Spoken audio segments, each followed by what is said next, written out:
Hello കൂട്ടുകാരെ, comments ആയിട്ട് വന്ന ഡൗട്ട്സിൻ്റെ ക്ലാരിഫിക്കേഷൻ തരികയാണ്. അപ്പോൾ ആദ്യത്തെ ഒരു കമൻറ്റ് കണ്ടത് ഇന്നർ വർക്ക് ഇല്ലാതെ സ്പിരിച്വൽ വർക്കിൽ ഫോക്കസ് ചെയ്യുന്നത് കൊണ്ട് കുഴപ്പമുണ്ടോ എന്നുള്ളതാണ്. ഇവിടെ ശരിക്കും ഈ കമൻ്റ് ഇട്ട ആൾ ഉദ്ദേശിച്ചത് എന്താണെന്ന് മനസ്സിലായില്ല. എങ്കിൽ കൂടി എനിക്ക് ഈ ഒരു ചോദ്യത്തിലൂടെ മനസ്സിലായതെന്ന് പറഞ്ഞാൽ, ഈ സ്പിരിച്വൽ വർക്ക് എന്ന് പറയുമ്പോൾ ഉദ്ദേശിക്കുന്നത് റിലീജിയസ് വർക്കായിരിക്കാം എന്നാണ് ഞാൻ മനസ്സിലാക്കുന്നത്. അതായത് ഇന്നർ വർക്ക് എന്ന് പറഞ്ഞാലും ഈ സ്പിരിച്വൽ വർക്ക് എന്ന് പറഞ്ഞാലും ഇതിൻ്റെ ഡിഫറൻസ് എന്താണെന്ന് മനസ്സിലാക്കാൻ പറ്റിയിട്ടില്ലാത്ത ഒരു സോളാണ്. അതുകൊണ്ടാണ് ഈ ഒരു ക്വസ്റ്റ്യൻ എടുത്തിരിക്കുന്നത്. ഇന്നർ വർക്ക് എന്ന് പറയുന്നത് നിങ്ങളുടെ ഇന്നർ എനർജീനെ, നിങ്ങളുടെ സോൾ ലെവലിലുള്ള ആ ഒരു വൈബ്രേഷനിലേക്ക് എത്താനായിട്ട്, നിങ്ങളിലുള്ള ബ്ലോക്സിനെ ക്ലിയർ ചെയ്യാനായിട്ട് ഹെൽപ്പ് ചെയ്യുന്ന ഏതൊരു വർക്കും ഇന്നർ വർക്കിൽ കൺസിഡർ ചെയ്യാം. അതിപ്പം സെൽഫ് ലവ് ആയിരിക്കാം, യോഗ ആയിരിക്കാം, മെഡിറ്റേഷൻസ് ആയിരിക്കാം, ചാൻറ്റിങ് ആയിരിക്കാം, ജപമായിരിക്കാം, ഏതെങ്കിലും റിലീജിയസ് പ്ലേസസ് വിസിറ്റ് ചെയ്യുന്നതായിരിക്കാം, ഒക്കെയും ഇന്നർ വർക്കിൽ പെടും.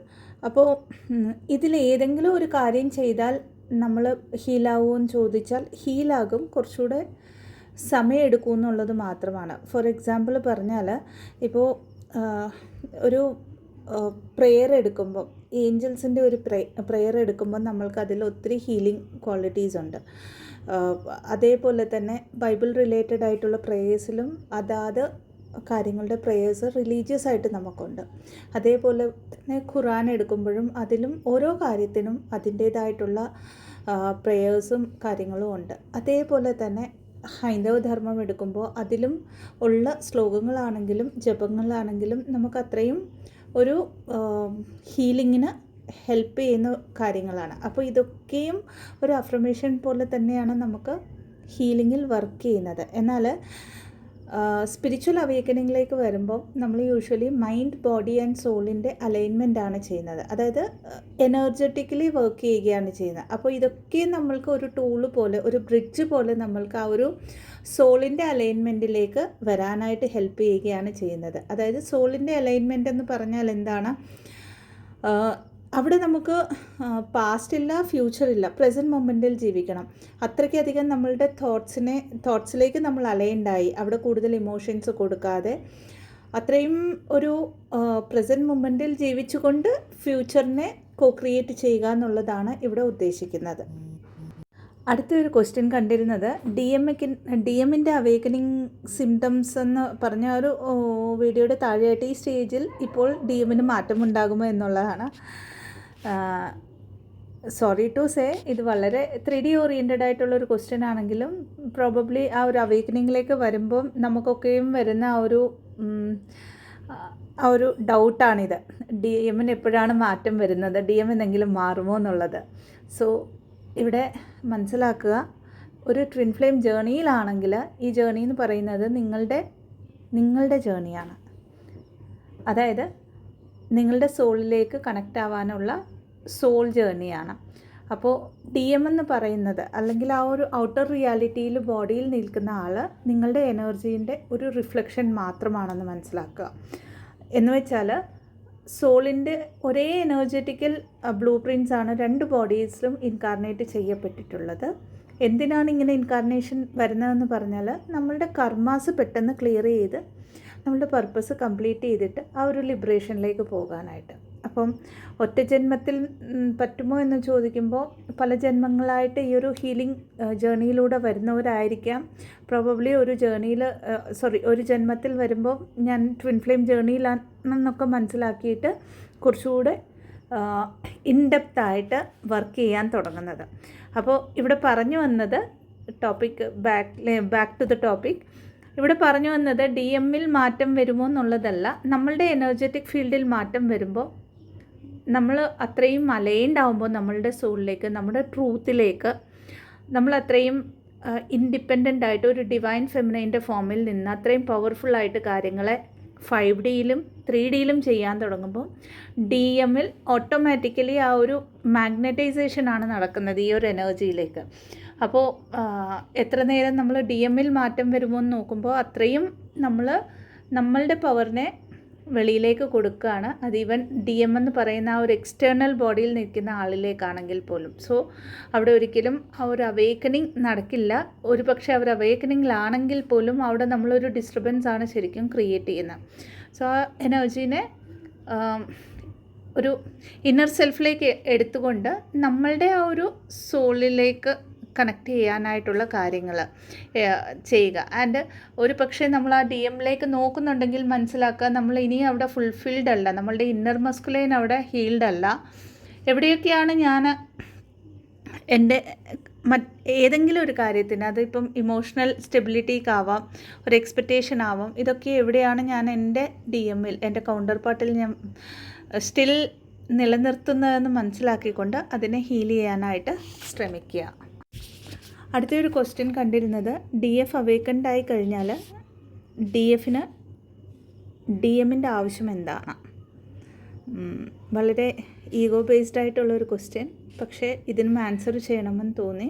കാരണം ഈ ഒരു ജേർണി എന്ന് പറയുന്നത് രണ്ട് പേരും, അതായത് ഒരു സോളിൽ രണ്ട് ബോഡീസിൽ ഇൻകാർണേറ്റ് ചെയ്യുമ്പോൾ അതൊരു DMഉം DFഉം എന്നാണ് പറയുന്നത്. ഫെമിനൈൻ ആൻഡ് മസ്കുലൈൻ എനർജി രണ്ട് പേരും അതേ ജേർണിയിലാണ്. ഇതിൽ DF മാത്രമല്ല ഈ ജേർണിയിൽ പോകുന്നത്, DF മാത്രമല്ല സഫർ ആവുന്നത്, DF മാത്രമല്ല ജേർണീനെ കംപ്ലീറ്റ് ചെയ്യുന്നത്.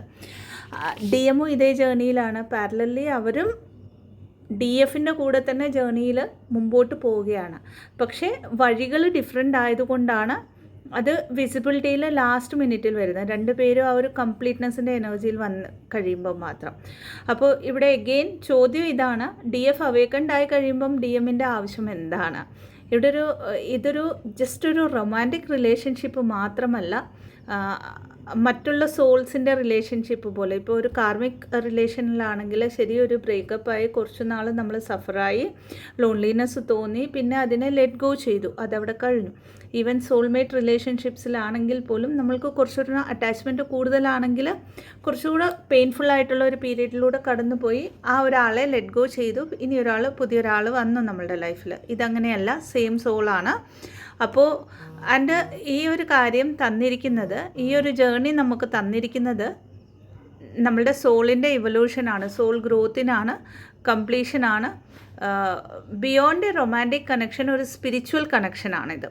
അപ്പോൾ ഒരിക്കലും ഒരു DFന് DMനെയോ DMന് DFനെയോ ഒരു ട്രൂ ട്വിൻ ഫ്ലെയിംസിൽ ടോട്ടലി മറന്നു പോകാൻ പറ്റത്തില്ല, ആവശ്യമില്ല എന്ന് പറയാൻ പറ്റത്തില്ല. അങ്ങനെ പറയുന്നുണ്ടെങ്കിൽ ആരെങ്കിലും അവിടെ ഒരു ഈഗോ ബേസ്ഡ് എനർജിയാണ്, അവിടെ ബ്ലോക്കാണ് ക്രിയേറ്റ് ചെയ്തിരിക്കുന്നതെന്ന് മനസ്സിലാക്കുക. അപ്പോൾ ഈ ജേർണി അഗെയിൻ തന്നിരിക്കുന്ന ഒരു കമ്പൈൻഡ് പർപ്പസിനെ കൂടിയാണ്. ആ ഒരു സ്പിരിച്വൽ വർക്ക് ചെയ്തുകൊണ്ട് കമ്പൈൻഡ് ആയിട്ടുള്ള ഒരു സ്പിരിച്വൽ ഗ്രോത്ത്, അതിപ്പം സ്വയമാവാം, അതായത് നിങ്ങളുടെ ജേർണിയിലാവാം, അതിൻ്റെ കൂടെ തന്നെ കളക്റ്റീവായിട്ടുള്ള കമ്മ്യൂണിറ്റിയിലാവാം, അല്ലെങ്കിൽ എർത്ത് ബേസ്ഡ് എനർജിയിലാവാം. അതായത് ആ മാറ്റങ്ങൾ കൊണ്ടുവരാനായിട്ടാണ് ഈ ഒരു ജേർണി ട്വിൻ ഫ്ലെയിംസിന് തന്നിട്ടുള്ളത്. അപ്പം അത്രയും ഡീപ്പായിട്ടുള്ളൊരു ജേർണിയിൽ പ്രോബബ്ലി ഹീലിങ്ങിൻ്റെ സമയത്ത് 3Dയിലൊരു സെപ്പറേഷൻ അനിവാര്യമായതുകൊണ്ട് തന്നെ 3D സെപ്പറേഷൻ വരാറുണ്ട്. എന്നാൽ 5Dയിൽ എപ്പോഴും ഒന്നാണെന്ന് മനസ്സിലാക്കുക, എപ്പോഴും കണക്റ്റഡ് ആണ്. ഈ രണ്ട് ബോഡീസിലുള്ള സോൾ ഒന്നാണ് അല്ലേ, ഒരു സോൾ ആയതുകൊണ്ട് തന്നെ കണക്റ്റഡ് ആണ്. അതേപോലെ തന്നെ അവിടെ സെപ്പറേഷൻ എന്ന് പറയുന്നത് ഒരു ഇല്യൂഷൻ മാത്രമാണ്, ആ കണക്ഷൻ ഉള്ളത് കൊണ്ട്. ആൻഡ് ഹീലായി കഴിയുമ്പോൾ ഓബ്വിയസ്ലി ആ ഒരു കമ്പൈൻ പർപ്പസിലേക്ക് വരികയും ചെയ്യും. അടുത്ത ഒരു ക്വസ്റ്റ്യൻ കണ്ടിരുന്നത്, സ്പിരിച്വലി അവേക്കൻഡ് ആയ DMനെ മിസ് ചെയ്യില്ലല്ലോ, അവരുടെ സോളിൻ്റെ ട്രൂത്ത് അറിഞ്ഞുകൊണ്ട് അവർ ബാലൻസിൽ നിൽക്കുമല്ലോ, പിന്നെ എന്തുകൊണ്ടാണ് ഇടയ്ക്ക് കരച്ചിൽ വരുന്നത്, പെട്ടെന്ന് അത് മാറിപ്പോകുന്നത് എന്നുള്ള ഒരു ക്വസ്റ്റ്യനാണ് കണ്ടിരുന്നത്. മെലി പറഞ്ഞ ഒരു ആൻസറിൻ്റെ കുറച്ചുകൂടെ എലാബറേറ്റഡ് ആയിട്ടുള്ള ഒരു വെർഷനാണ് ഇവിടെ എനിക്ക് പറഞ്ഞു തരാനുള്ളത്. അതായത് ഒരു സോളാണ് രണ്ട് ബോഡീസിൽ, പാരലലി രണ്ട് ബോഡീസിലുള്ള നമ്മൾ അവേക്കനിങ്ങിലാണ്. അപ്പോൾ ഒരു ഭാഗം, അതായത് ഫെമിനൈൻ എനർജി എന്ന് പറയുന്നത് സ്പിരിച്വൽ അവേക്കനിങ് എനർജിയുടെ കൂടെ ഹീൽ ചെയ്തുകൊണ്ട് മുമ്പിലേക്ക് പോകുമ്പോൾ മറ്റേ ഒരു ബോഡിയിലുള്ള നിങ്ങളുടെ തന്നെ സോള് കാർമിക് ക്ലിയറൻസിലൂടെ, കാർമിക് ലെസൻസിലൂടെ ആയിരിക്കും കൂടുതലും മുമ്പോട്ട് പോകുന്നത്. അപ്പോൾ പലപ്പോഴും ഫെമിനൈൻ എനർജി ഒരു സറണ്ടർ സ്റ്റേജിൽ എത്തിക്കഴിഞ്ഞിട്ടാണ് മസ്കുലൈൻ എനർജിയുടെ ഇൻറ്റൻസ് ആയിട്ടുള്ള സോൾ സെർച്ച് സ്റ്റാർട്ട് ആവുന്നത്. അവർ അവേക്കനിങ്ങിലാണെങ്കിലും പലപ്പോഴും പല തരത്തിലുള്ള പോസസ് വരും അവരുടെ ലൈഫിൽ. അതായത് പിന്നെയും അവർ സെയിം ലൂപ്പ് ചൂസ് ചെയ്യും മസ്കുലൈൻ എനർജി. അത് കഴിഞ്ഞ് എന്നാണോ ഫെമിനൈൻ എനർജി അവിടെ ടോട്ടലി സറണ്ടർ ചെയ്തിട്ട് ആ ജേർണിയിൽ പർപ്പസിലേക്ക് ടോട്ടലി ഫോക്കസ് ചെയ്യുന്നത്, അപ്പോൾ മാത്രമാണ് മസ്കുലൈൻ എനർജിക്ക് ശരിക്കും ഒരു സോൾ ഷോക്കും സോൾ സെർച്ചിലേക്കും ഒക്കെ അവർക്ക് വരുന്നത്. അപ്പോൾ ഈ ഒരു സമയം ഫെമിനൈൻ എനർജി നന്നായിട്ട് ബാലൻസ്ഡ് ആണെങ്കിൽ പോലും എഗെയിൻ പേർജിങ് നടക്കാറുണ്ട്. പിന്നെയും പലപ്പോഴും ഞാൻ ഡാർക്ക് നൈറ്റ് ഓഫ് ദ സോളിലാണോ എന്നുള്ള ഒരു ക്വസ്റ്റ്യൻ വരാറുണ്ട്. അത്രയ്ക്ക് ഇൻറ്റൻസ് ആയിട്ടുള്ള ഇമോഷൻസ് സർഫേസ് വരും, അത് പെട്ടെന്ന് തന്നെ പോവുകയും ചെയ്യും. ഇതിനെക്കുറിച്ച് ഓൾറെഡി ഒരു വീഡിയോ ഇട്ടിട്ടുള്ളതാണ്, ആ വീഡിയോ കണ്ടു നോക്കുക. അടുത്ത ഒരു ക്വസ്റ്റ്യൻ കണ്ടിരുന്നത് അബോർട്ടഡ് ചിൽഡ്രനെ കുറിച്ചാണ്. പ്രോബബ്ലി അവരുടെ പേരൻസ് വലിയൊരു 2 പാരഗ്രാഫ് ഉണ്ട്. അതിനെ ജസ്റ്റ് ആ ഒരു ചോദ്യത്തിൻ്റെ എസൻസ് മാത്രം പിക്ക് ചെയ്തിട്ട് പറയുകയാണ്. അബോർട്ടഡ് ചിൽഡ്രൻ, അവരുടെ പേരൻസിൻ്റെ അബോർഷനെ കുറിച്ച് പറഞ്ഞിട്ടുണ്ട്, അവരുടെ സിസ്റ്ററിൻ്റെ അബോർഷൻ പ്രോബബ്ലി. ആൻഡ് ഇങ്ങനെയുള്ള കാര്യത്തിൽ ഞാൻ ആൻസിസ്ട്രൽ ഹീലിംഗ് ചെയ്തു. ഞങ്ങളുടെ ലൈഫിൽ ഞങ്ങൾ മുമ്പോട്ട് പോകാത്തതിൻ്റെ കാരണം ഈ ഒരു അബോർഷൻസ് തന്നെയാണോ, ഇതിനെ എങ്ങനെയാണ് ഹീൽ ചെയ്യേണ്ടത്, ഇതായിരുന്നു ചോദ്യത്തിൻ്റെ കണ്ടൻറ്റ്. അബോർഷൻ എന്ന് പറയുന്നത് വോം ഹീലിംഗ് കാറ്റഗറിയിലാണ് നമുക്ക് വരുന്നത് ആക്ച്വലി, ആൻഡ് DNA ഹീലിങ്ങിനും. അപ്പം വോം ഹീലിങ്ങിലേക്ക് നമ്മൾ ഇൻഡെപ്തായിട്ട് നമ്മൾ ഹീലിംഗ് സെഷൻസ് എടുക്കുമ്പോൾ അറിയാം, പറഞ്ഞു കൊടുക്കാറുണ്ട്. ഇപ്പോൾ ഒരു പെൺകുഞ്ഞ് ഉണ്ടാകുമ്പോൾ അത് ഇപ്പോൾ ഫോർ എക്സാമ്പിൾ എൻ്റെ ഒരു വോമ്പെന്ന് പറയുന്നത് എൻ്റെ അമ്മൂമ്മയുടെ വയറ്റിൽ തന്നെ, അതായത് എൻ്റെ അമ്മൂമ്മയുടെ വയറ്റിലുള്ളപ്പോൾ ആ ഒരു സമയത്ത് തന്നെ ആ ഒരു DNA അത് പാസ് ഓൺ ചെയ്യുന്ന ഒരു സംഭവമാണ്.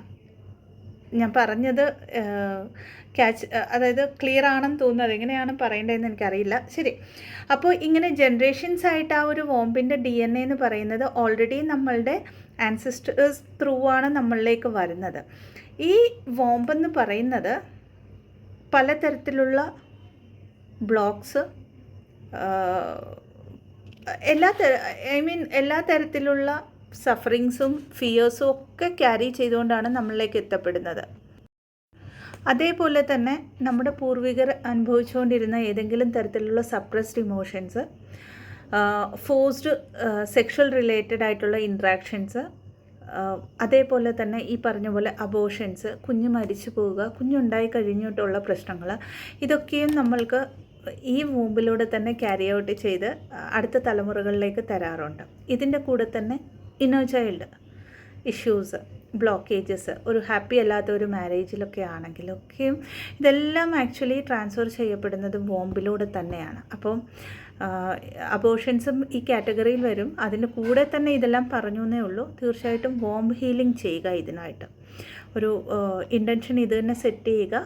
അതായത് ഞാനോ എൻ്റെ ലീനേജിലുള്ള ഏതെങ്കിലും അറിഞ്ഞോ അറിയാതെയോ ഉള്ള അബോർഷൻസ് എല്ലാം അതിനുള്ള സൊല്യൂഷൻ എന്ന് വിചാരിച്ചുകൊണ്ട് അവിടെ വോംബ് ഹീലിംഗ് ചെയ്തുകൊണ്ട് കളക്റ്റീവായിട്ട് പിന്നെയും ആൻസിസ്ട്രൽ ഹീലിംഗ് ചെയ്യുക. ഈ ഒരു വോംബിൽ അബോർഷൻ റിലേറ്റഡ് ആയിട്ടുള്ള സോൾസിന്, അതായത് അതെങ്ങനെയാണ് ചെയ്യേണ്ടതെന്ന് പറഞ്ഞാൽ വോം ഹീലിംഗ് ചെയ്ത് കഴിഞ്ഞിട്ട് ആ ഒരു സോൾസിനെ കളക്റ്റീവായിട്ട് വിഷ്വലൈസ് ചെയ്തുകൊണ്ട് ആദ്യം തന്നെ പ്രൊട്ടക്ഷൻ എടുക്കണം, ഹീലിംഗ് ചെയ്യണം. ഹീലിംഗ് ചെയ്ത് കഴിഞ്ഞിട്ട് ഈ ഒരു കളക്റ്റീവായിട്ടുള്ള എല്ലാ സോൾസിനെയും വിഷ്വലൈസ് ചെയ്തുകൊണ്ട് അവർക്ക് ബ്ലെസ്സിങ്സ് കൊടുക്കുക നിങ്ങളുടെ ഹാർട്ട് ചക്രയിൽ നിന്നും. കാരണം നിങ്ങൾ ഹീലിംഗ് പ്രോസസ്സിലാണെങ്കിൽ നിങ്ങളുടെ എനർജി അത്രയും സ്ട്രോങ് ആണ്. ആ ഒരു ഹാർട്ട് ചക്രയിൽ നിന്നും ആ ഒരു ഹീലിംഗ് എനർജി അവരിലേക്ക്, യൂണിവേഴ്സൽ എനർജി, ആ ഒരു പ്രാണ എനർജി നിങ്ങളിലൂടെ പ്രവഹിച്ച് അവർക്ക് ഹീലിംഗ് കൊടുക്കുന്നതായിട്ടും അവർ ആ യൂണിവേഴ്സിൻ്റെ വൈറ്റ് ലൈറ്റിൽ മെർജ് ആവുന്നതായിട്ടും വിഷ്വലൈസ് ചെയ്യാവുന്നതാണ്. ഇത് എത്ര ദിവസം ചെയ്യണമെന്നുള്ള ക്വസ്റ്റ്യന് എൻ്റെ അടുത്ത് ആൻസർ ഇല്ല. കാരണം എത്രത്തോളം നിങ്ങളുടെ ഒരു കാർമിക് ബാഗേജ് നിങ്ങളുടെ ലീനേജിലുണ്ടോ അതിൻ്റെ അനുസരിച്ചായിരിക്കണം ചെയ്യേണ്ടത്. 11 days ഇൻറ്റൻഷൻ വെച്ചിട്ട് ചെയ്യാൻ, 21 days ഒക്കെ ചെയ്യാം. അത് കഴിഞ്ഞിട്ടൊരു ഗ്യാപ്പ് കൊടുക്കുക. പിന്നെയും നിങ്ങൾക്ക് ആ റിലേറ്റഡ് ആയിട്ടുള്ള ഇഷ്യൂസ് ഉണ്ടെന്ന് ഇൻഡ്യൂട്ടീവ്ലി തോന്നുകയാണെങ്കിൽ അത് കഴിഞ്ഞ് പിന്നെ എപ്പോഴെങ്കിലും ഒരു 11 days അങ്ങനെ ചെയ്യാവുന്നതാണ്. ആൻഡ് DNA ഹീലിങ്ങും ഇതിൻ്റെ കൂടെ തന്നെ നിങ്ങൾക്ക് പാരലലി ചെയ്യാവുന്നതാണ്. അപ്പോൾ ഇത്രയുമാണ് കമൻസായിട്ട് വന്ന ക്വസ്റ്റ്യൻസിൻ്റെ ആൻസേഴ്സ്.